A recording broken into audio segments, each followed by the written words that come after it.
आपल्याला आपण उपाध्यक्ष असताना केली होती ती योजना, तर तशी कोणती योजना करण्याचं नियोजन वगैरे आपलं आहे? एक माझ्या आधीचं पण ऐकू येत आहे का आपल्याला? माझ्या आत्ताच मी पण मॅडमना आत्ताच एक 10 मिनिटापूर्वी भेटले, पण आम्ही दोघींनी पण तेच डिस्कस केलं. आम्ही दोघी महिला म्हणून का माहित नाही, पण माझ्या मनात होतं अगोदरच्या स्टममध्ये की अंगणवाडी म्हणजे ज्या गरोदर माता असतात, आपल्या जे पॅरामीटर्स आहे त्याच्यामध्ये कुपोषित बालकं किंवा कमी वजनाचं बाळ, माता मृत्यू, बाल मृत्यू याला हँडल करण्यासाठी आपल्याला तो खाऊ मिळतो. पण मी मॅडमना म्हटलं की माझी इच्छा आहे की ह्या वेळेस आपण आपल्या गरोदर मातांना अंगणवाडीत आणायचं आणि अंगणवाडीत आपण मेनू ठरवून द्यायचं की उसळ भाकरी किंवा दुसऱ्या दिवशी पालकची भाजी भाकरी हेमोग्लोबिनसाठी वॉटेवर आम्ही ठरवू. त्याची कॉस्ट चेक करून आम्ही अंगणवाडीमध्ये बायकांना आणून अशा ताई आमच्या आणतील आणि तिथं जेव घालून तिथं शिजवलं जाईल जेवण आमच्या मदतनीस. आणि ते आम्ही ह्याच्यावर म्हणजे आम्ही वर्कआउट प्लॅन करून ग्रामपंचायतींना कळवून ते आम्ही एक मेजर महिला म्हणून मला चालू करायचंय. कारण ती महिला जर जसं जननी सखीचा आपण म्हणाला, जननी सखीमुळे आपला मुली टू पुरुष रेशो, कारण आपण सगळ्या डिलिव्हरीला तिला 600 रुपये द्यायला लागलो.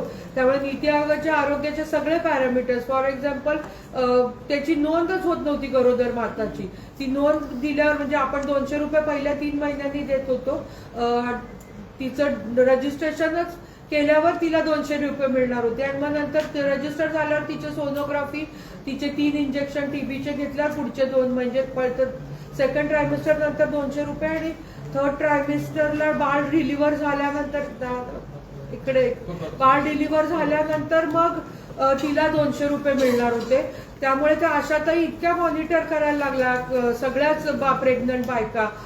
त्यामुळे मी मॅडमना पण आत्ताच म्हटलं, माझ्यासाठी सगळ्यात मोठी गोष्ट ही होती की मुलीचा जन्माचा दर वाढला. कोल्हापूर, सातारा, सांगली सारखं मला माईकवर सांगायला आनंद होतो की कोल्हापूर, सातारा, सांगलीपेक्षा आपला दुष्काळग्रस्त मराठवाडा भागामध्ये मुलींचा जन्मदर जेव्हा दुष्काळ होता तेव्हा वाढला, जेव्हा बळीराजा चेतना चालू होतं तेव्हा. तर आता आम्ही पुन्हा ते आयडेंटिफाय म्हणजे त्याला थोडी घेऊन प्रेग्नंटच बाई असताना तिला मॉनिटर करून तिचं बाळ कसं वाढतंय आणि हे करतो याच्यावर करणार आहोत. आमच्या आशांची मागणी होती एक की म्हणजे यांना इकडे तिकडे फिरावं लागतं. तांडे, उस्मानाबाद, धाराशिव तालुका छोटा आहे पण बाकी तुळजापूर वगैरे, तांडे वगैरे लांब म्हणजे जॉग्राफिकली ते खूप लांब रस्ते, लांब रस्ते, म्हणून त्यांना गटप्रवर्तकांना स्कूटी हवी होती. ते आमच्या मनामध्ये आहे.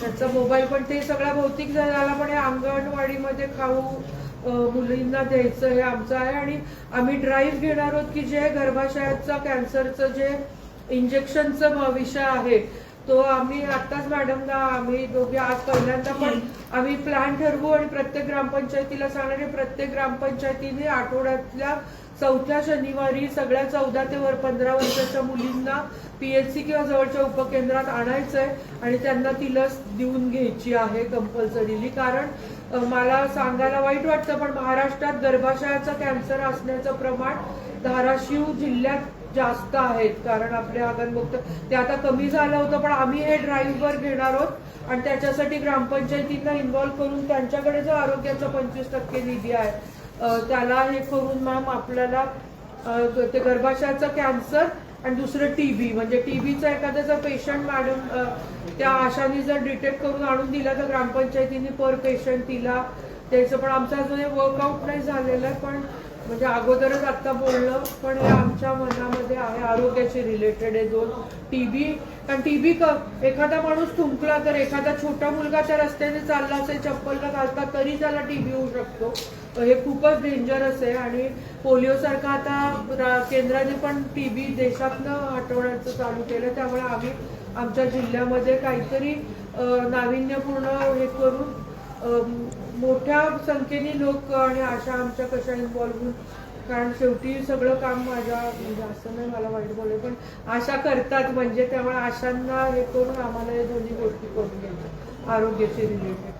एकूण किती महिलांना लस दिली आणि महिलांशी रिलेटेड तुम्ही नाही एकूण ते DHO महिलांशी रिलेटेड म्हटलं तर आम्ही CMEGP PMEGP जे आपण बघितलं आता उमेद पण आमच्या अंडर येतं जिल्हा परिषद म्हणजे कोणाच्या अंडर 10 विषय नाही, पण प्रत्येक गावामधनं मॅम 5 महिला आयडेंटिफाय करून त्यांना या वर्षामध्ये, वर्ष म्हणते मी करत त्याच्या अगोदरच, पण प्रत्येक गावात तरी 5 महिला आयडेंटिफाय करून तिचं कर्ज देऊन तिला स्वतःच्या पायावर उभं राहण्यासाठी त्यातला आम्ही मीटिंग घेतली. CRPची बैठक घेऊन आम्ही ही योजना पुरुषांसाठी सुद्धा आहे, पण आम्ही महिला टार्गेट करतोय की 5 महिला ज्यांना कर्ज घेऊन स्वतःच्या पायावर उभं राहायचंय. तुम्हाला माहितीये की योजना केंद्र सरकारने लागू केल्यानंतर आणि राज्य सरकारने सलग 4 वर्ष आपण महाराष्ट्रात 1 नंबर लावत आपल्या टार्गेटच्या 123% आपण हाय गेलोय. म्हणजे आपल्याला जास्त बाकीच्या जिल्ह्यांचे पैसे बँकेला मिळू शकतात कर्जासाठी. तर आपण आपले,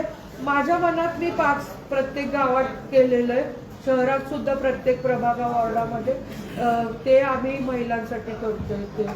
मॅडम, आपण जिल्हा परिषद अध्यक्ष म्हणून स्पर्धा स्वीकारला, त्यास आपण सर्व HODची मीटिंग घेतली होती सर्व विभागाच्या. तर त्या मीटिंग मध्ये आपल्याला कोणता विभाग म्हणजे माग आहे असं दिसलं किंवा कुठं प्रगती झाली? आता आई सांगते का की माझा मुलगा येत नाही ABCD बोलता, की आई त्याच्यावर अभ्यास करते. बाहेर पाहुणे आले की सगळ्यांनाच म्हणून दाखव ट्विंकल ट्विंकल असंच म्हणते ना, तसं आम्ही आयडेंटिफाय केलेले, पण आम्ही दोघी त्याच्यावर वर्क करू. कारण आमच्या प्रायोरिटीज आणि पाणंद रस्ते सुद्धा आहे. पण आता शेवटी आम्ही आमच्या मीटिंग मध्ये ओरडू, पण आम्ही तुम्हाला कसं जग जाहीर करू की माझा मुलगा नाही, पण जिल्हा परिषद मध्ये पहिल्यांदाच महिला राज आलेला आहे. तुम्हाला वाईट वाटतं का? नाही, आम्हाला वाईट वाटत नाही. प्रत्येक वेळेस चुका जर अशा झाकून दिल्या आई म्हणून, तर मग कसं, हे आमचं मत आहे. महिला राज आहे जिल्हा परिषद मध्ये. काय झालं, महिला राज आलाय, मग आम्हाला डबल काम करावं लागणार आहे. दुर्दैव आहे. ही गोष्ट खरी आहे की आरक्षणाशिवाय महिलेला कोणी पद देणार नाही. उपाध्यक्ष मी पहिले होते, आता उपाध्यक्ष पण झालो. पण मी एक ऑब्झर्व केलं माझ्या आयुष्यात की महिलेला मॅम डबल काम करावं लागतं टू प्रूव्ह की एक पुरुषाकडे बघण्याचं. इथंच घोषसाहेब बसले असते तर तुम्ही एवढं विचारून खोदून मॅम तर पहिले आल्यात. पण आहे तो की मी जेव्हा उपाध्यक्ष बसले तेव्हा ही बाई राणादादांनी बसवली आपली बायको, हिला काय कळतं असे अधिकारी पण बघायचे आणि कार्यकर्त्यांना पण वाटायचं दादांनी बसवलं, एक सीट आमची गेली.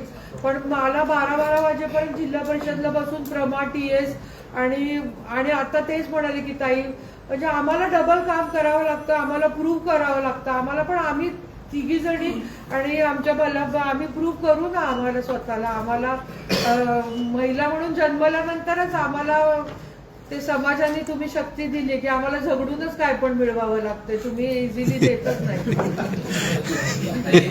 याचा विषय काढला अंगणवाडीचे. आता गॅस टंचाई जिल्ह्यात भरपूर प्रमाणात मिळते. काही शालेय पोषण आहार जो दिला जातो तिथं चुलीवर जेवण म्हणून दिलं जात आहे. अशी काही जिल्हा परिषदकडे आकडेवारी आली का किती जिल्हा परिषद शाळेत असा गॅस पुरवठ्याचा तुटवडा आहे आणि किंवा प्रशासनाला तसं काही पत्र दिलं आहे का किती गॅस पुरवठा? गिरीश साहेब बोल, महिला बालकल्याणचा तुम्ही सांगा ना माईकवर तरी तुम्ही सांगा की त्यांना हे घ्या. अंगणवाडीसाठी गॅसच्या पुरवठ्याची तर सध्या तरी आपल्याकडे काही व्यवस्थित चालू आहे सर. काही पत्र दिले सर काही आमच्याकडे आणखी आम्ही जो ड्राईव्ह घेतलाय त्याच्यामध्ये शाळेने दिले असतील, अंगणवाडीचं नाही. तर तुमच्या शाळेने जिल्हा परिषद शाळेचा आमच्याकडे अंगणवाडीचं तर व्यवस्थित. अंगणवाडीचे डेप्युटी महिला बालकं कंदारे साहेब आपल्याकडे काय आले का? नमस्कार. आपल्याकडे 1518 शाळांमध्ये आपण शालेय पोषण आहार विद्यार्थ्यांना वाटप करतो. त्यामध्ये आमच्याकडे जी निवासी शाळा आणि वसतिगृह याची जी माहिती आलेली आहे तर त्या माहिती आम्ही पुरवठा अधिकाऱ्यांना दिलेली आहे. तसेच शालेय पोषण आहार अंतर्गत आपल्याला 851 शाळांनी त्यांचे पुरवठादार त्यांचे नंबरही दिलेले आहेत. त्याचीही माहिती आपण जिल्हा पुरवठा अधिकाऱ्यांना दिलेली आहे. आज रोजी माझ्याकडे तालुका स्तरावरून किंवा डायरेक्ट शाळेनं की आमच्याकडे गॅस नसल्यामुळे आम्ही शालेय पोषण आहार शिजवला नाही किंवा शिजवून देत नाही अशा प्रकारची एकही कंप्लेंट आजच्या कळंब शहरातील शाळा आहे किंवा कळंब तालुक्यातील शाळा आहे की त्या चुलीवर जेवण बनवतात. त्याच्या माध्यमात बातमी आपली जर आली तर माहिती द्या ना आम्हाला. पण यांच्याकडे जो डेटा आलाय तो नाहीये म्हणता येते की कोणी गॅस नाही मिळते असं. तर तसं पाहिलं तर प्रशासकीय काळ जो होता तो बऱ्याच वर्षांचा होता. प्रशासकीय काळामध्ये विविध विभागांना जो निधी देण्यात आला किंवा जे निर्णय घेण्यात आले त्या निर्णयात कुठेतरी बदल किंवा रिव्ह्यू करावा असं तुम्हाला वाटतंय का? नाही, ते आता झालंय त्यामुळे सोडून दिलं आम्ही विषय. आपल्या जिल्ह्यात पैसे गेले तर नाही आम्ही तसं काय बदल. टाइमपास आमच्याकडे भरपूर कामं करेल नाही. प्रशासकीय काळात तुम्ही जे म्हणाले की कोणतं एचओडी तुमचे हे थोडासा एचओडी कुठले कमी किंवा कुठले डिपार्टमेंट आहे, पण प्रशासक 9 वर्ष ऑलमोस्ट आता जिल्हा परिषद निवडणुका होत आहेत, त्यामुळे थोडं मला आता आल्यावर जाणवलं की लोकांना म्हणजे कोणीतरी पॉलिटिकल फिगर बसायची सवय झाली नव्हती, ती आता हळूहळू लावतोय आम्ही बसून. तेवढाच एक फरक जाणवला, बाकी पण आधीच्या आम्ही नाही टेंडर काही करत ते बदलत. ते आता आमचं नवीन वर्ष चालू झालं, आमचा नवीन अर्थसंकल्पाला आम्ही थोडं मॉडिफाय करू. आणि कारण आमचे प्रायोरिटीज वेगळे जे प्रशासकांनी सीओनी आधीच्या केला होता अर्थसंकल्प, आणि आता आमचा नवीन डीपीडीसीचा निधी आहे. मी बघितलं पण नाही ते जाऊ प्रस्ताव दिले जिल्हा परिषद आकांक्षित जिल्हा किंवा नाविन्यपूर्ण नाही, अजून नाही दिले. म्हणजे सर एकच मिनिट, एचओडी म्हणून त्यांनी दिलेले आहेत, पण ते आम्ही रिव्ह्यू करून परत रिव्ह्यू करून देणार. कारण आपले सभापती झाले नव्हते, मागच्या आठवड्यात झाले. आता आम्ही पण अर्थसंकल्पाचं, आणि त्यांनी जे मी सीओ साहेबांना घोष साहेबांना बोलले होते की त्यांनी मागण्या दिल्यात, प्रत्येक खात्याने दिल्यात ना सर. आमच्या एचओडीच्या मीटिंगमध्ये हा विषय झाला की सर तुम्ही मागण्या दिल्या त्या परत मला दाखवा, कारण मला शाळा दुरुस्तीला पैसे द्यायचे नाहीत, किंवा आमचे जे आहेत मागण्या नाविन्यपूर्ण, किंवा आम्हाला आता महिला ग्रामसंघ भवन सगळीकडे द्यायचंय. कारण कोणत्याही गावात गेलं की आता महिला त्यांच्यासाठी भवन मागायला लागल्या, त्यांना देवळात बसायचं नाही, त्यांना स्वतःला एक हे हवंय मॅडम. तर ते आमचे जे आहे ते आम्ही ठरवू. थोडा वेळ सध्या थोडं नाही स्टेबिलिटी, पण आम्ही आमच्या मागण्या डीपीडीसी कडच्या बदलणार. आणि कोणत्या खात्याला कोणत्या आमचं जे ऑब्जेक्टिव्ह ठरलंय त्याप्रमाणे आम्ही त्याच्यापर्यंत निधी डीपीडीसी मध्ये मागून घेणार. नाविन्यपूर्ण नाही, सगळ्याच खात्याचं. असं शिक्षणचं असं काही ठरलेलं नाहीये की दुरुस्तीला एवढे कोटी देणार मग आम्ही त्याची यादी करून द्यायची, किंवा प्राथमिकच्या एवढ्या आणि माध्यमिकच्या. आमचं वादावादी पण झाली. मी म्हटलं आम्ही सांगणार की आम्हाला प्राथमिकला नकोच, किंवा आम्हाला वॉल कंपाऊंडला हवंय, किंवा आम्हाला टॉयलेट ब्लॉकसाठी हवंय. आम्ही टॉयलेट ब्लॉक मेजरली आत्ताच मॅडमशी माझं बोलणं झालं, आम्ही एक प्लॅन टाकतोय जो आपण जिल्हाभर एकाच प्लॅनचं टॉयलेट आपण 5वी ते 7वी किंवा 10वी 12वीच्या मुलींच्या शाळा आम्ही टार्गेट करून देतो. त्यामुळे आम्ही आमच्या विजन प्रमाणे आम्ही मागणी करणार डीपीडीसीला, आणि डीपीडीसीने सगळ्याच खात्यांना, मग ते आरोग्य असो, रस्ते असो, रस्त्याला किती रस्ते द्यायचे, मग ते कशा टाईपचे करायचे, याची सगळी मागणी आम्ही देणार, आणि त्याच्याप्रमाणे त्यांना बंधनकारक हे देणं. शेवटी डीपीडीसीचं हे कलेक्टर साहेबांच्या खाली जिल्हा परिषद अध्यक्ष आहे संतोष, विसरताय तुम्ही? अध्यक्ष नाही, त्यांच्या खालोखाल त्यांच्या म्हटलं मी कलेक्टर. पालकमंत्री पण आमच्या महायुतीचे, त्यामुळे काय अडचण. कलेक्टर साहेब आणि पालकमंत्र्यांच्या खालोखाल आम्ही आहोत असं म्हणते मी तुला. कलेक्टर सर नाही नाही, पण पॉलिटिकल आहे. डीपीडीसी आता प्रशासकाच्या काळात वेगळं होतं, आणि आता त्याच्यामध्ये दुसरा एक विषय होता की बऱ्याच शाळा ज्या आहेत त्या इमारती मोडकळीस आलेल्या आहेत. मग अशा आपण म्हटलं की शाळा दुरुस्तीला किंवा याला निधीची आवश्यकता वाटत नाही किंवा तशी गरज वाटत नाहीये. ज्या मोडकळीस आल्या शाळा त्याच्या बाबतीमध्ये काय नाही? मोडकळीस आल्या, ज्या खूप पाऊस झाला त्याच्यामुळे ज्या शाळा बुडाल्या होत्या किंवा ज्या आता गळतायत आणि यावर्षी बसायला त्रासदायक होता, त्याच्यासाठी सीओ साहेब घोष साहेबांनी ऑलरेडी त्या शाळा आयडेंटिफाय करून या वर्षीच्या निधीमधनं त्या सगळ्या शाळा दुरुस्तीचे, तात्पुरती दुरुस्तीचे पैसे अलॉट केलेत. बरोबर आहे ना खंदारे साहेब? आता आम्ही या वर्षी ठरवलेलं आहे की 1 आणि 2 खोल्या द्यायच्याच नाही त्या आघाडीसारखं. आम्ही बांधकाम च्या ईंना सांगितलंय की टॉयलेटचं एक प्लॅन बनवायचा, वर्गखोल्यांचं, शाळांचा एक प्लॅन बनवायचा, उभी इमारत, आता वर 4 खाली वर आणि उभी इमारत, आणि त्याच्यामध्ये जेवणाचा सुद्धा हॉल, एक सांस्कृतिक हॉल, हे आम्ही त्याप्रमाणे आम्ही सगळ्या शाळा याच्या पुढे डेव्हलप करणार. शिक्षणाला पण प्राधान्य द्यायला म्हणतात. शिक्षणाला तर त्या शिक्षणामध्ये त्या शिक्षणामध्ये तडवाळा हा पॅटर्न आहे, तो 12 महिने सतत शाळा सुरू आहेत. तर तशा जिल्हा परिषदेच्या इतर शाळा पण सुरू राहतील का? नाही नाही, त्याला अजून एक प्रश्न असा आहे की सेमी इंग्रजीच्या बाबत आपलं काय धोरण राहणार आहे? सेमी इंग्रजीच्या बाबतीत आमचं असं धोरण राहणार आहे की नवीन जिल्हा परिषद सेमी 100% आमच्या जिल्ह्यातल्या शाळा सेमी इंग्लिश करण्यासाठी आम्ही या वर्षामध्ये जूनपासून सगळ्या शाळा सेमी इंग्लिश करू. नाही नाही, ह्या तडवळ्याच्या संदर्भात माझा विषय. नाही, त्याचा सेमी इंग्लिश महत्वाचा विषय तो हँडल करते ना. तुमच्या माध्यमातून सांगते की हा मेजर आमचा निर्णय माझा आणि मॅडम सीओ मॅडमचा आणि शिक्षण अधिकारी साहेबांचा आणि घोष साहेबांचा पण आधी झालेला होता की आम्ही सगळ्या शाळा, आम्ही शाळा व्यवस्थापन समितीकडनं आम्ही सगळ्या शिक्षक संघटनेची पण बोललो, आम्ही पालकांशी बोललो आणि आम्ही सगळ्या शाळा आपल्या सेमी इंग्लिश करतोय आणि त्याच्यासाठी जे जे करावं लागेल आम्हाला ते आम्ही करणार. तडवळ थांबा. तडवळ माझी शाळा सुंदर शाळा योजनेअंतर्गत आत्ताच मॅडमशी बोललो की आम्ही शासन त्यांना पैसे देतच आहे, पण आम्ही जिल्हा परिषद सेस अंतर्गत अशा शाळांना बक्षीस देणार आहे. त्याच्यामध्ये प्रत्येक शाळेने काय नाविन्यपूर्ण केलं. ऑब्व्हियस गोष्ट आहे की जे एखादा आम्हाला गोष्ट आवडली ती आम्ही बाकीच्या शाळांमध्ये, जसं गुढीपाडवा प्रवेश वाढवा हा कळंबमध्ये त्यांनी चालू केला होता, आता तो जिल्हाभर पॅटर्न राबवला जातोय. त्याच्यामुळे आपले 2500 जिल्हा परिषदेचे प्रवेश वाढले. तो महाराष्ट्र राज्याने पॅटर्न राबवला, बरोबर आहे ना करणारे साहेब. तसंच एखाद्या शाळेचा जो आला 24 तास शाळा चालू ठेवणं प्रत्येक ठिकाणी आम्हाला करणं, आम्ही अभ्यास करू आणि करू, पण आम्ही आता माझी शाळा सुंदर शाळाच्या अंतर्गत जे काही चांगले प्रस्ताव येतील त्याला आम्ही पण बक्षीस देणार आहे आणि त्याच्यातले आम्ही राबवायचे ते उपक्रम प्रयत्न करू.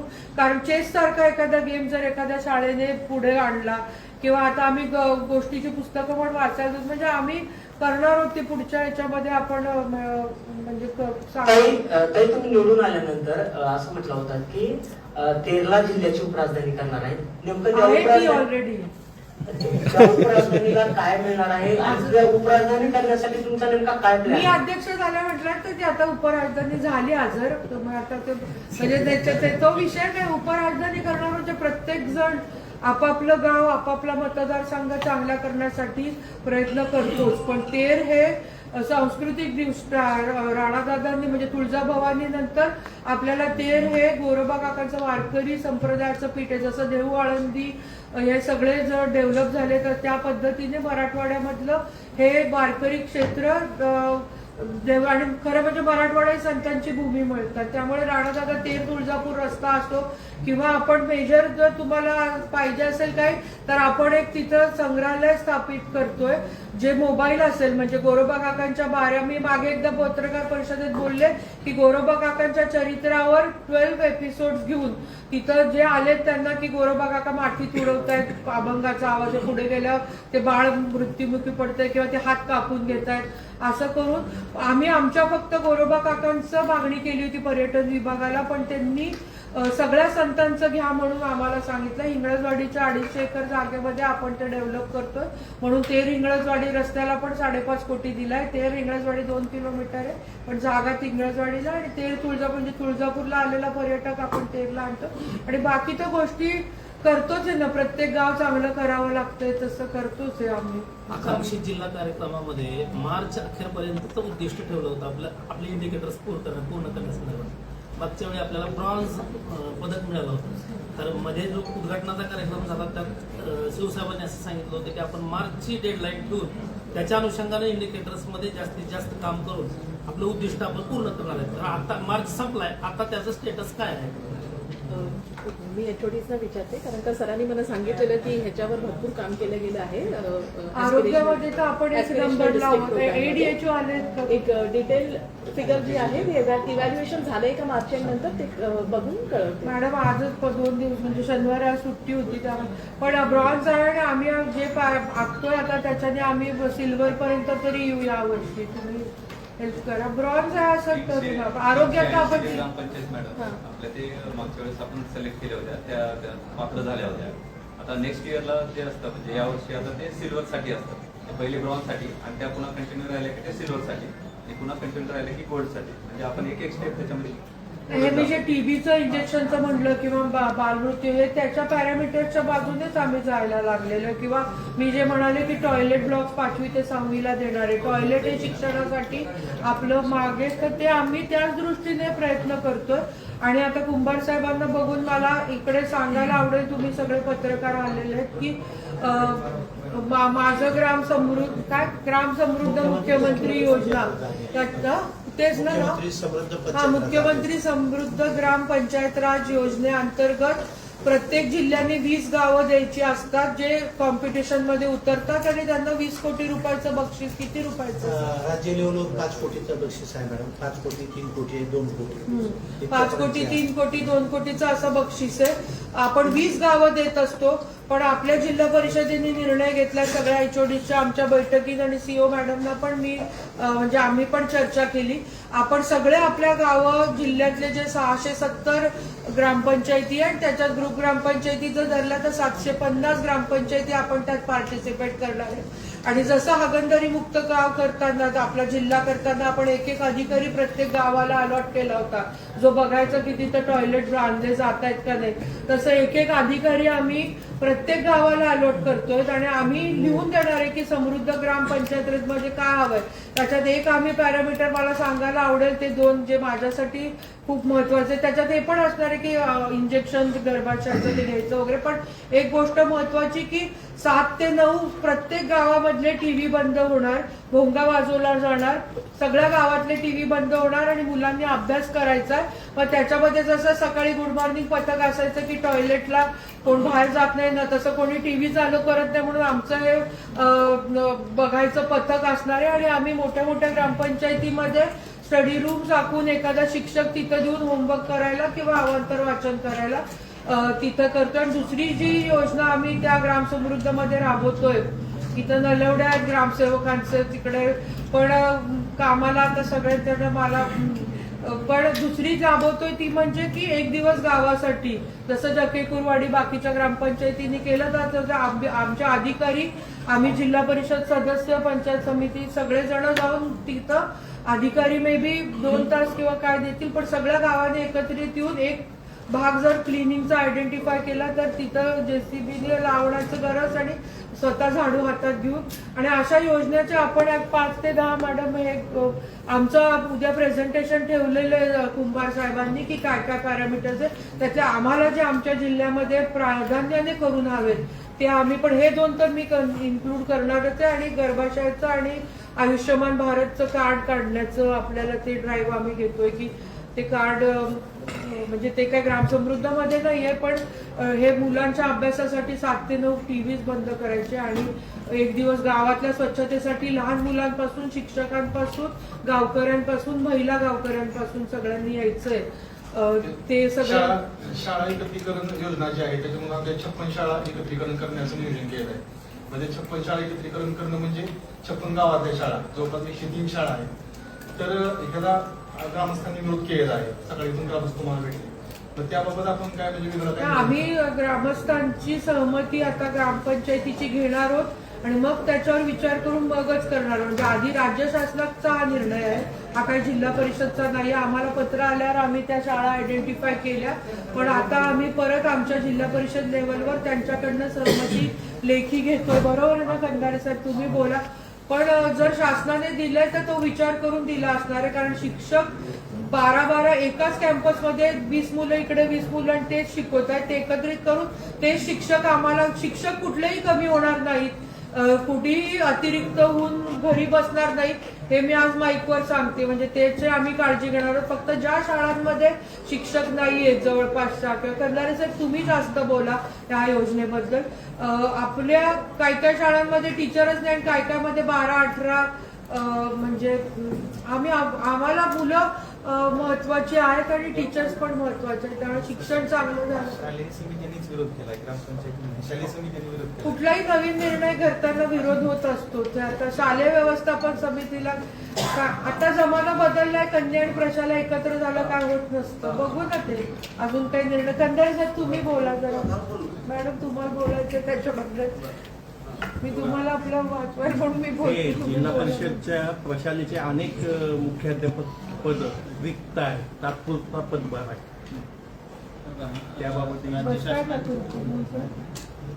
राज्य शासनाच्या शासन निर्णयानुसार एकाच परिसरामध्ये जर मुलांची आणि मुलींची शाळा असेल तर त्या दोन्ही शाळांचं एकत्रीकरण करून सहज शिक्षणाची सुविधा एका शाळेत द्यायची आणि दुसऱ्या शाळेचं एवढा बंद करून ती शाळा बंद करायची अशा प्रकारचं धोरण 2025 मध्ये घेतलं गेलेलं होतं. त्यानुसार या जिल्हा परिषदेमधून 56 गावामध्ये 103 शाळांचं एकत्रीकरण करण्याचा प्रस्ताव माननीय आयुक्त शिक्षण यांच्याकडे पाठवण्यात आलेला होता. तो प्रस्ताव मंजूर होऊन या जिल्हा परिषदेला प्राप्त झाला. त्याची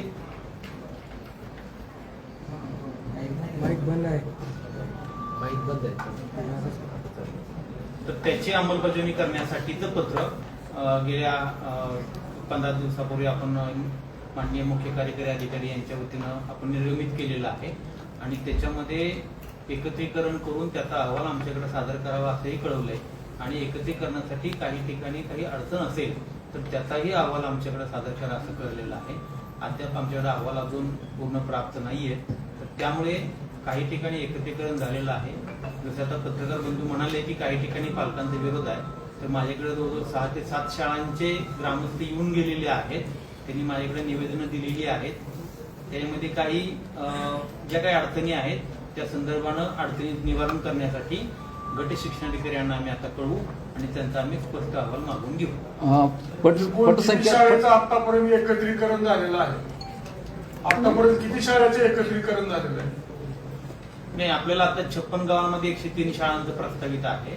त्यामध्ये आमचे आता अहवाल आमच्याकडे अजून पूर्ण अंशाने प्राप्त नाही, त्यामुळे मला ते आकडेवारी आमच्या 13चं करतोय आम्ही. पटसंख्येचा जो विषय आहे त्याला मूळ कारण आहे प्रायव्हेट इंग्लिश शाळा. तर तो एक आहे. दुसरा एक जे जिल्हा परिषदेचे कर्मचारी आहेत किंवा शासनाचे कर्मचारी आहेत त्यांची मुलं जिल्हा परिषद शाळेमध्ये नाहीत, तर ते मुलं जिल्हा परिषद शाळेमध्ये घालण्यासाठी आपल्या जिल्हा परिषद डेमोक्रेटिक कंट्री आहे त्यामुळे आम्ही कोणाला बळजबरी करू शकत नाही. पण एक सांगेन की आता युनिफॉर्म पण 2 मिळणार आहेत आम्हाला. आम्ही एक युनिफॉर्म करतोय आणि सॉक्स बूट आणि आता दप्तर पण आहे आणि आम्ही आता सेमी इंग्लिश चालू केल्यावर कसं आहे मुलगा काय इंग्लिश बोलतो ते त्या गरीब ऊस तोडणाऱ्या बाईला कळत नाही, पण पोटाला चिमटा काढून ती मुलाला त्या शाळेत घालते इंग्लिश मिडियमला. आम्ही आमचा सेमी इंग्लिश चालू केला आणि आमची मुलं इंग्लिश फाडफाड बोलून टायचा युनिफॉर्म घालून गेले, तर हळूहळू बदलेलं आहे. मी म्हणते तसं 2,500 वाढलाय पट. आणि आता आम्ही कॉम्पिटिटिव्ह साठी 1ली पासून 10वी पर्यंत डाएटच्या माध्यमातून मल्टिपल क्वेश्चनचं बँक करून म्हणजे शैक्षणिक हे पण बोललो. आता बोलण्याचं राहिलं माझ्या मॅडमला पण आम्ही आमची गुणवत्ता सुधारतो. आणि माझ्या दृष्टीने आधी पण म्हणजे माझा पण तसाच होता. जिल्हा परिषदच्या शाळा गुणवत्तेने प्रायव्हेटपेक्षा कितीतरी चांगल्या आहेत. फक्त तो एक स्टिग्मा आहे. आमच्या पण चकचकीत आता शाळा करू बदल होतोय. आमची पटसंख्या वाढतीये. आता आमच्या शाळेत टीव्ही, आता आम्ही इंटरॅक्टिव्ह बोर्ड्स करून आमची NMMS ला आता जिल्हा परिषद शाळेमधले किती 77 मुलं लागलेत, त्यातले 67 नवोदयला, त्याच्यातले 67 जिल्हा परिषद शाळेतले फक्त 3 बाहेरचे. काय ते डेटा नीट सांगा खंदारे सर, पण जिल्हा परिषद शाळेतले मुलं माझी पुढे येत आहेत. ह्या अनुषंगाने डाएटचे जे आहेत ते प्रशिक्षक बोर्ड आपण दिले होते, डिजिटल बोर्ड काही वर्षापूर्वी दिले होते. त्याचे काही जे सॉफ्टवेअर आहेत त्या सॉफ्टवेअरची आता मुदत संपलेली आहे आणि ती बोर्ड आता बंद दिलेच नव्हते ना इंटरॅक्टिव्ह बोर्ड दिलेले 3 नाही दिले ना आम्ही तरी नव्हते नाही दिले होते दिले नाही. तो मंजूर झाला होता तर की नाही. दुसरं आहे दुसरं आहे ते डाएट की आम्ही कमवतो तर म्हणून ते कॅन्सल केलं. आणि काय प्रॉब्लेम आहे, आम्ही टीव्ही दिले आणि माझी मुलं शिकतायत आणि शिकतील. त्यांच्या डाएट मध्ये जे प्रशिक्षण द्यावं लागतं काय झालं डोक्याला काय डाएटच्या संदर्भात डाएटचे जे प्रशिक्षण व्हायला पाहिजे शिक्षकांना ते शिक्षक काय घेत नाहीत जाणून बुजून, तर अशा शिक्षकावर कारवाई करणार. मी होते तेव्हा तुम्हाला माहिती आपण इंग्लिशचं प्रशिक्षण कंपल्सरीली मॅडम केलं होतं की सेमी इंग्लिश राबवण्यासाठी त्यांनी जो इंग्लिशचा एक कोर्स होता तो. आता प्रशासक होऊन आम्ही 1 आठवड्यात झाला आलेलो. आम्ही परत आमचं आता जूनच्या अगोदर आम्ही आमच्या टीचर्सचं सगळं खंदारे साहेब प्रशिक्षण लावायचं डाएटमध्ये आणि डाएटच्या HODना यांना बोलवून घेऊ आम्ही शिक्षणाधिकाऱ्यांना. आम्ही प्रत्येक वर्गासाठी 1ली पासलं की 1लीचं ABCचं पण त्यांना आम्ही मल्टिपल क्वेश्चन किंवा म्हणजे जे काय असेल ते आम्ही प्रश्नावली तयार करणार आहे. आणि ती त्यांना मॅडम हे मी ऑब्झर्व केलं की मुलं, मी एका शाळेत गेले होते, क्लोरोप्लास्ट ते पानाचं लीफ ड्रॉ केलं होतं. मी म्हटलं काय वाचते, तर तिने धडाधडा बोलून दाखवलं सगळं. मी नुसता एक प्रश्न विचारला की पान हिरवं का असतं, तर तो क्लोरोप्लास्ट हा शब्द तिला सांगता येईना. म्हणजे पाठ करून 10वी 12वी पास होत आहेत, पण मग पुढे नीट सीईटीला जाताना माझी मुलं मागे पडतात. म्हणून आम्ही पहिलीपासून मुलांना फिल इन द ब्लँक वेगळे क्वेश्चन बँक प्रत्येक शाळेला आम्ही पोहोचवणार आहे.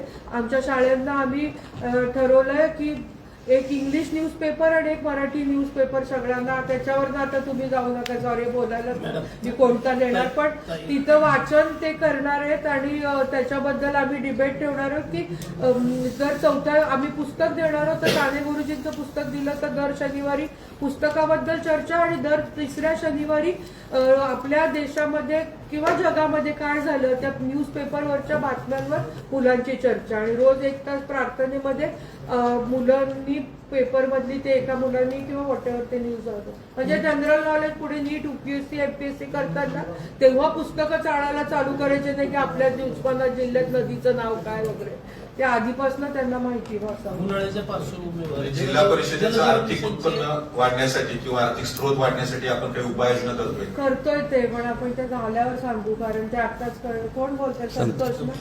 ते दुसरा एक विषय होता मागे बऱ्याच वर्षापासून तो विषय चर्चेत होता. प्रशासकीय काळामध्ये किंवा त्याच्या पूर्वीच्या काळामध्ये जिल्हा परिषदेच्या स्वमालकीच्या ज्या जागा आहेत त्या बऱ्याच जागावर अतिक्रमण आहे किंवा जिल्हा परिषद ताब्यात नाही, नेमकी त्याची आकडेवारी काय आहे? येतोय मी आणि घोषसाहेब पण बोललो, आमच्या 2-3 मिटिंगा झाल्या त्याच्या, आणि आता पण मी CO मॅडमना त्याचं ब्रीफ केलं. आमची थँक्यू सर. आमचं हे वाढवण्यासाठी, सेस वाढवण्यासाठी पहिली तो गोष्ट आम्ही करतोय, सेस वाढवणं हा त्यातला एक भाग झाला, पण प्रॉपर्टी कार्ड बनवतोय आम्ही की प्रत्येक मॅडमशी बोलले आणि आमच्या HODची पण घोषसाहेबांचं पण झालं होतं आणि मला असं वाटतं सगळे HODs कामाला लागलेले आहेत त्या दृष्टीने की लागलाच ना सर की सगळ्या म्हणजे सगळ्या पशूच्या जागा आमच्या जिल्ह्यातल्या कोणत्या आहेत किंवा बांधकामच्या कोणत्या आहेत, आरोग्याच्या कोणत्या आहेत, कारण आमच्याच आरोग्याच्या जागेवर एक मल्टी कॉम्प्लेक्स विषय, पण व्हॉटेवर तर खातेवाईज पण मला पाहिजे सगळं डिजिटाईज 7/12/8 सकट. आणि जर मी तेर टाईप केलं तर तेरमध्ये जिल्हा परिषदच्या मालकीची किंवा COच्या मालकीची, राज्य शासनाच्या मालकीची, कोण कोण म्हणजे महसूलच्या पण काय असतील, किती जागा आहे ते माहितीच नाहीये की मग इथं इकडे 4 एकर जागा आहे, हीच आमची 12 एकर आहे मला आता कळलं. त्या म्हणजे ही जी जागा आहे पूर्ण 12 एकर एवढी मोठी, म्हणजे हे आम्ही आणि डिजिटाईज करून ठेवणार आहे. कारण पाणी पुरवठा योजना देताना आपण विहीर घेतो, त्याचा आठ तेव्हा जोडलेला असतो, पण नंतर तो शेतकरी बदलतो स्वतःच्या शेतीतली, असं बऱ्याच ठिकाणी झालं आणि मग ती विहीर परत मागून घेतो, मग पाण्याचा प्रॉब्लेम. त्यामुळे प्रत्येक आमच्या अगदी सार्वजनिक पाणी पुरवठ्याच्या विहिरीचा सुद्धा आठ आमच्याकडे सेव्ड असणार आहे, असे आम्ही निर्देश म्हणजे पाणी सगळ्या डिपार्टमेंट्सना दिलेले. किती महिने लागतील या प्रोसेसला? आता ते जवळपास 10-15 वर्षापासून आम्ही म्हणूनच मी प्रॉपर्टीचं डिजिटायझेशनचं भालके साहेब किती दिवस द्यायचे आपण HODsना आणि किती दिवस द्यायचं सांगतात? 1 मिनिट द्यायचं. माझा पण आज याचा विषय आहे आणि आपल्या गाड्यांचा तुमचा जो विषय, आमच्या शहरातल्याच उस्मानाबाद शहरातल्याच कितीतरी प्रॉपर्टीज आहेत ज्या मोठ्या मोठ्या आहेत. आता आमची इकडे 4 हेक्टर जागा आहे आपल्या त्या इकडे, म्हणजे ते घेतला सगळा रिव्ह्यू आणि आम्ही त्याच्यासाठी सेस मधनं जेवढं करणार जेवढं एवढ्या लवकर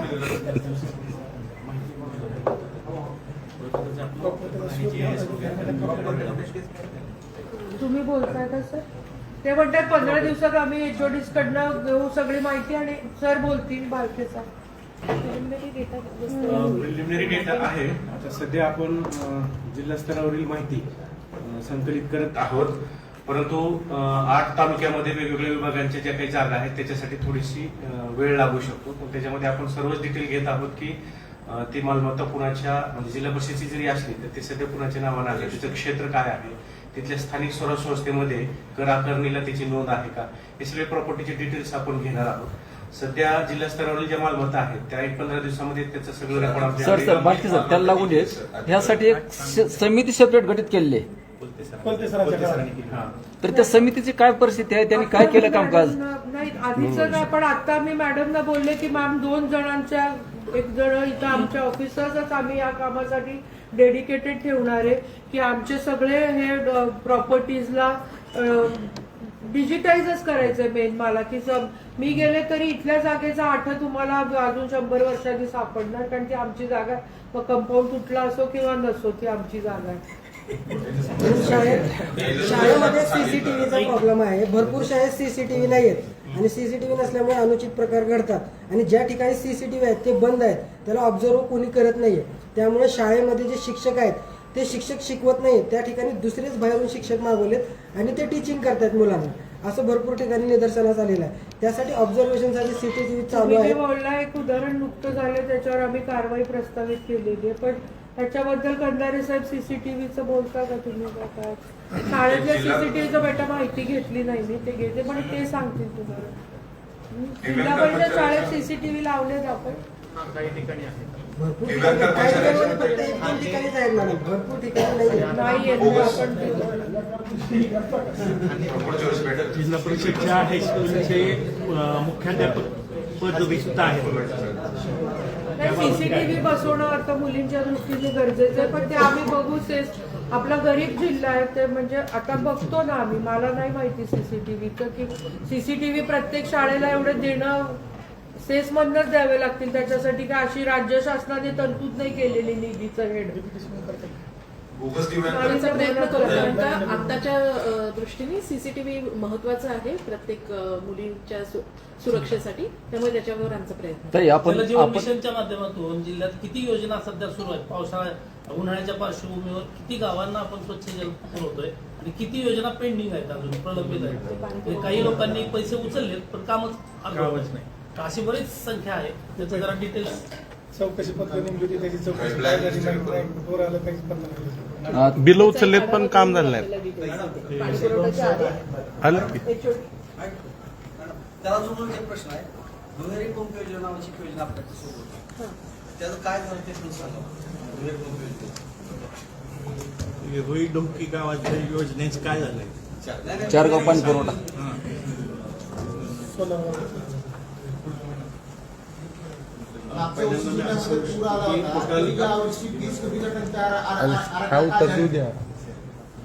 टोटल 594 पैकी साधारणतः 336 काम आपले पूर्ण आहे. याच्यापैकी ज्या जलजीवन मिशनच्या कॅटेगरीशन केलं होतं, ए कॅटेगरी, बी कॅटेगरी, सी कॅटेगरी. ए म्हणजे केवळ नळ जोडण्या होत्या, बी म्हणजे रेट्रोफिटिंग होती, सी म्हणजे टोटल नवीन स्कीम होती आणि याच्यानंतर सोलर स्कीम होती. अशा टोटल 594 पैकी 250 कामाला आपला सुरळीत पाणी पुरवठा सुरू आहे आपल्या एबीसी मधून आणि सोलार मधून साधारणतः 28, असं जवळपास 578 कामं आपली पाणी पुरवठा सुरू आहेत. बाकीचे ज्या आहेत त्या सोलारच्या मध्यंतरीच्या मोठ्या अवकाळी पावसामुळे गतवर्षी पॅनल वगैरे सगळे उडून गेल्यामुळे थोड्या योजना बंद होत्या आणि ह्या ज्या योजना सध्या सुरू आहेत त्या पूर्ण क्षमतेने 55 लिटर प्रमाणे आपण सगळ्या पाणी देतोय. ज्या स्कीम्स रखडल्या आहेत किंवा राहिल्या आहेत त्याच्या संदर्भात विभागीय स्तरावर माननीय मुका यांच्या आदेशाखाली बैठक झाली. या बैठकीमध्ये आपण साधारणतः 15 कॉन्ट्रॅक्टरला ब्लॅकलिस्ट केलेलं आहे. 120 कॉन्ट्रॅक्टरला आपण दंडासह मुदतवाढ दिलेली आहे. बाकीच्या जवळपास गतवर्षी मार्च 25 पासून आज अखेर जलजीवन मिशनला तुटपुंजा निधी म्हणण्यापेक्षा नील निधी म्हणलं तरी चालेल, निधी अभावी थोडीशी कामं बंद होती. आता आज काल गेला असं निधीची अपेक्षा होती. निधी जर उपलब्ध झाला तर बाकीच्या सर्व स्कीम्स आम्ही पूर्ण करण्याचा माननीय अध्यक्ष मॅडम आणि माननीय सीओ मॅडमच्या आदेशाला आम्ही थोडा प्रयत्न करतो. 1 रुपया निधी आला नाही आणि आराखडा जे म्हणले सर आपण, आणि सर निधी आराखडा जो म्हणले सर आपण 2 फेज मध्ये आराखडा होता. जानेवारी ते मार्च अखेरचा आराखडा होता 6 कोटी 70 लक्षाचा होता आणि एप्रिल ते जून अखेरचा साधारणतः आराखडा 13.5 कोटीचा होता. ह्या आराखड्यामध्ये प्राधान्य आपण 2च उपाययोजना करतो मेजरली. टंचाई नियमाप्रमाणे टोटल 9 उपाययोजना करण्याच्या आपल्याला असतात. 9 पैकी केवळ 2 म्हणजे एक विहीर अधिग्रहण आणि दुसरं टँकरने पाणी पुरवठा करणे. आज मार्च म्हणजे साधारणतः आज 1 एप्रिल आहे. आज अखेर कोणतेही एकही टँकर लागलं नाही आणि एकही विहीर अधिग्रहण केले नाही. हे जलजीवन मिशनच फलित आहे. फक्त प्रॉब्लेम एवढा की काही गोष्टी एमएससीबीच्या कनेक्शनमुळे डीपीमुळे बंद होत्या. परवा आम्ही ताईंच्या निदर्शनास ती गोष्ट आणून दिलेली आहे. तर ताईंनी असं सांगितलेले आदेश दिलेले आहेत की ज्या ज्या गावाला डीपी बंद आहे त्याच्यासाठी आम्ही झेडपी शेष किंवा मग जीपीएसच्या निधीमधून निधी देतोय असं ताईंनी कमिट केलेलं. अशी 115 गावं आहेत की त्यांना निधी एमएससीबीच्या निधीअभावी कामं बंद आहेत. हे का असं झालं तर ज्या वेळेला एस्टिमेट केले त्यावेळेला प्रोव्हिजन जी एमएससीबीची होती ती 3 लाख 4 लाख करण्यात आली होती, ती टोकन होती. प्रत्यक्षात एवर कोटेशन घेऊन जेव्हा आम्हाला एस्टिमेट प्राप्त झालं त्याच योजनेचं 3 लाखाच्या अगेन्स्ट ते 7 लाख 8 लाख एस्टिमेट आलेला आहे। या डिस्प्यूटमुळे एमएससीबीच्या कारणामुळे आमची योजना बंद आहे आणि आम्ही हा प्रयत्न करतोय। निधी उपलब्ध झाल्यानंतर आम्ही प्रामुख्यानं सर्व योजना पूर्ण करतोय। केंद्र शासनाच्या ज्या वेगवेगळ्या पोर्टल्स आहेत त्याच्यामध्ये आम्ही परवा ऑल इंडिया आणि दाऊदपूरला जल अर्पण दिवस माननीय सीओ सरांच्या अधिकारी कलेक्टर सरांच्या मार्गदर्शनाखाली आम्ही करणार दिवस झालेले आहेत की त्या गावचं पूर्ण आम्ही शूटिंग करून गावामध्ये पाणी येतं हे सगळ्यांना दाखवून मग योजना हासिल करणार आहोत। परवा ताईंनी पण सूचना दिलेल्या आहेत की ह्या ज्या योजना पूर्ण होणार आहेत ते बीडीओ साहेबांच्या निगराणीखाली आणि त्यांनी यश म्हणल्यानंतर त्या योजना आम्ही हँडओव्हर करणार आहोत। जलार्पण केलं, परंतु त्या लोहारा तालुक्यातील खेडगावचा भ्रष्टाचार आरोप आपण केला, त्याचं काय? त्यांची तक्रार दिली, तक्रार दिल्यानंतर तुम्ही निधी त्यांना दिलाय, ह्याचा भ्रष्टाचाराचं काय करणार? तुम्ही जलार्पण केलं पण हा भ्रष्टाचार कोणाला अर्पण केला? लेहेर लोहारा तालुक्यातलं जे खेडगाव आहे तिथली जी मूळ योजना आहे त्या मूळ योजनेमध्ये मोठ्या प्रमाणात तक्रारी होत्या। त्या तक्रारीच्या 2 प्रकारच्या आहेत। त्या गावामध्ये जो 15 विभागाचा निधी होता त्या 15 विभागाच्या निधीमधून केवळ नळ जोडण्या होत्या। त्यांनी नळ जोडण्या केल्या परंतु गावाला पाणी पुरवठा सुरू नव्हता। नाही, नळ जोडण्या करताना शेवट फक्त नळ दाखले, पण मधला पाईपलाईन नाही, तुम्हाला तक्रार निषेध दिले, त्यानंतर तुम्ही निधी का त्यांना दिला? निधी दिलेला नाही आणि सध्याचं काम सुरू होतं। काम सुरू झाल्यानंतर आपण त्या विहिरीपासून ते टाकीपर्यंत पाणी, टाकीपासून गावामध्ये पाणी एकदा पाहिलेलं आहे, आम्ही चालू केलं आहे। परिणामी 4 दिवसापूर्वी त्या गावातलं पूर्णच एमएससीबीचं लाईट कनेक्शन मीटर केबल चोरून नेलेलं आहे। ह्याच्यावर आता सध्या मी गुन्हा दाखल करतो सर। चोरून नाही, तिथं अस्तित्वच नव्हतं, त्यांनी केले, त्यांनी तक्रार दिली आहेत। पाणी होतं, म्हणजे तुम्ही चोराला दार्जिन आहात का? असं म्हणत नाही सर, तिथं मी 100% तिथं फिजिबिलिटी पाहून आलेलो आहे। आता काय झालेली आहे विषय गंभीर आहे, हे सामील आहे त्यामध्ये, असं होऊ शकत नाही सर। एक मिनिट, मी तुम्ही म्हणतात ते सगळं मॅडमना पण आत्ताच मी तेच म्हटलं, उन्हाळा आलेला आहे, प्राधान्याने आपण जलजीवनची कामं जी चुकीची झालेली आहेत त्याची माहिती घ्यायला दुर्दैवाने गोष्टसाहेब म्हणजे आम्ही येऊन गोष्टसाहेब लगेच गेले, पण हे प्राधान्याने तुम्ही म्हणता म्हणून मी गप्प बसले होते। पण जलजीवनची कामं जी अर्धवट आहे किंवा जुनीच पाईपलाईन दाखवून नवीन पाईपलाईनचं किंवा पाईपलाईन खाली गेलेली नाहीये किंवा काही पण झालेलं आहे मला माहिती, कारण 30 वर्ष याच्या पुढे योजना दुसरी येणार नाही आणि आता जलजीवन बंद झाली आहे। त्यामुळे आत्ता जर पैसे नीट एकेका गावाला, आत्ता मॅडमना मी 5 मिनिटापूर्वीच अगदी जळकोट गावाला 12.5 कोटीची योजना झाली आणि पाणी आलेलं नाहीये। तुळजापूर तालुक्यात मेजर झालेलं आहे, सगळ्या गावांची मॅडम हे आपल्याला प्राधान्याने पुढच्या आठवड्यामध्ये।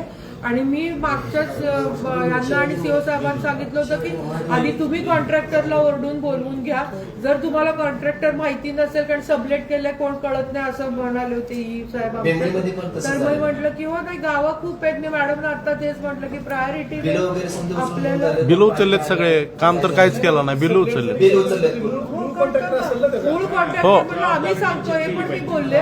आणि तुम्ही म्हणता तसं पण आता मला म्हणजे मी माझ्या जिल्हा परिषदचं बोलत नाही, हा विषय गंभीर आहे आणि पाणी महत्वाचं आहे आणि याच्यात जे झालंय मॅडम, आणि म्हणूनच आम्ही एक निर्णय घेतला होता घेऊन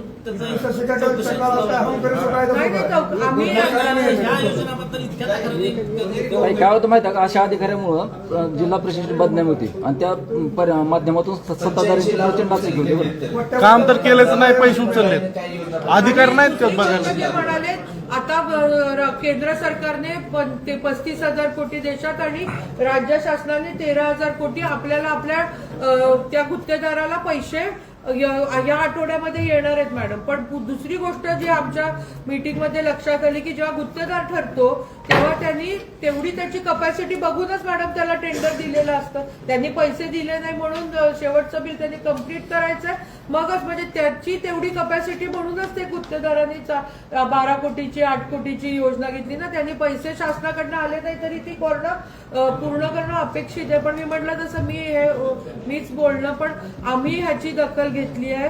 इथे शॉर्टलिस्ट करायचं आम्ही तालुका वाईज उद्या उस्मानाबादची आहे आणि मॅडम हे आता एप्रिल मे आलेला आहे आणि मी तर तुळजापूरमध्ये मीटिंग झाली, त्यांनी 37 टँकरची मागणी केली। मी बीडीओ साहेबांना सांगितलं आम्ही एकही टँकर देणार नाही, अगदी तुळजापूर आमदार, कारण तुमचं जलजीवनचं कामाचं का तुम्ही म्हणजे आम्ही कडक राहतोय, पण ऑब्व्हियसली आता हे तुम्ही पण म्हणजे पॉझिटिव्हली घ्या की म्हणजे बातमी देताना की हे झालेलं आहे, पण याला बऱ्याच गोष्टी कारणीभूत आहेत.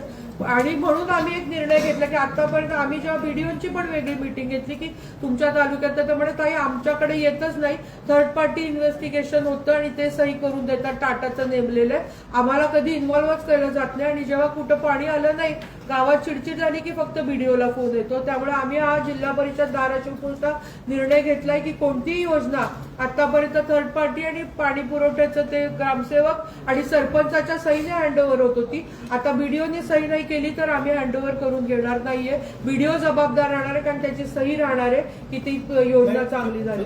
थर्ड पार्टी जी आहे ना खासगी नेमलेली, तर त्या एजन्सी सोबत तुमच्या स्थानिक इंजिनियरनी पण तपासणी केली पाहिजे. कारण अनेक योजना अशा आहेत की ते पाणी पोहोचलं नाही, तर वॉल जोडलेलं नाही, त्यांना बिल उचलले, सगळे बिल उचलले. ती योजना सरपंचाने बीडीओ आणि ग्रामसेवकांनी 85 लाख रुपये उचलून काम तर काहीच नाही, पैसे उचलले. हो, तक्रार दिली तर तक्रारीमध्ये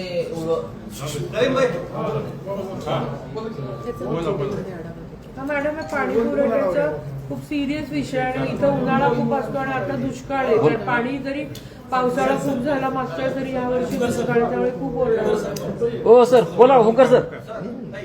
दुहेरी पंप योजना नावाची योजना आपल्याकडे सुरू होती. 19 कोटीचा खर्च झाला. नेमकी योजना कशी चालते, कुठं कुठं बसवले त्याचा आकडा सरांनी द्यावा. कार्यान्वित किती असेल? दुहेरी जे ड्युएल स्कीमचे पंपची जी स्कीम आहे ती 3 वर्षापूर्वी ती पूर्ण झालेली कामं आहेत. आता तुम्ही असं म्हणता तर स्पेसिफिक मला ते नाव द्या आणि आता ते नाव नाही, आता तुम्ही जे दिले होते त्याप्रमाणे discussion सुरू आहे. तुम्ही नावाला द्या, आम्ही तुम्हाला डिटेल देतो. कार्यान्वित किती आहेत सध्या? सध्या योजना किती कार्यान्वित आहेत सर? कार्यान्वित किती आहेत सध्या? आणि दुसरा जे पिंपळीचा विषय सांगितला, पिंपळीची स्कीम ही जॉईंट स्कीम होती 2 गावाची.